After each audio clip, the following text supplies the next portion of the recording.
Prostate বলতে আসলে আমরা কি বুঝি, বা শরীরের যে অর্গানগুলো রয়েছে এই অর্গানের কোন অংশটাকে আসলে প্রোস্টেট বলা হয়, এই বিষয়টাকে আগে জেনে নিতে চাই। ধন্যবাদ। প্রোস্টেট এটা শরীরের একটা গ্রন্থি, বা যেটাকে ইংরেজিতে বলা হয় গ্ল্যান্ড।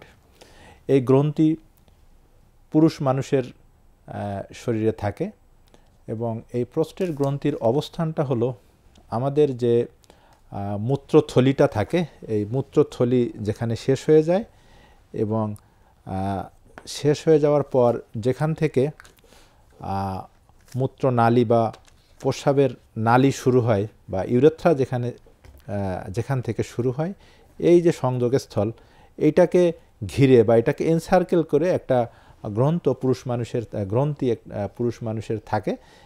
এই গ্রন্থিকে বলা হয় প্রোস্টেট গ্রন্থি বা প্রোস্টেট গ্ল্যান্ড।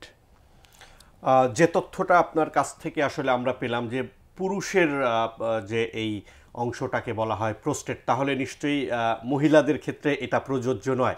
এই সমস্যাগুলো সাধারণত বা প্রোস্টেট জনিত যে সমস্যা, এগুলো সাধারণত পুরুষের হয়ে থাকে। তাহলে এই অর্গানের আসলে কাজটা কি?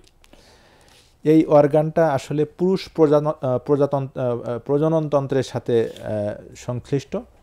এটাকে পুরুষ প্রজননতন্ত্রের একটি অংশ বলা হয়। পুরুষের যে টেস্টিস বা অন্ডকোষ, এখান থেকে শুক্রাণু তৈরি হয়, এবং এই শুক্রাণুটা প্রোস্টেট গ্ল্যান্ড থেকে এক ধরনের রস নিঃসৃত হয়, এবং প্রোস্টেট গ্ল্যান্ডের বা প্রোস্টেট গ্রন্থির পিছন দিকে দুইটা ছোট ছোট থলি থাকে, যেটাকে সেমিনাল ভেসিকল বলা হয়।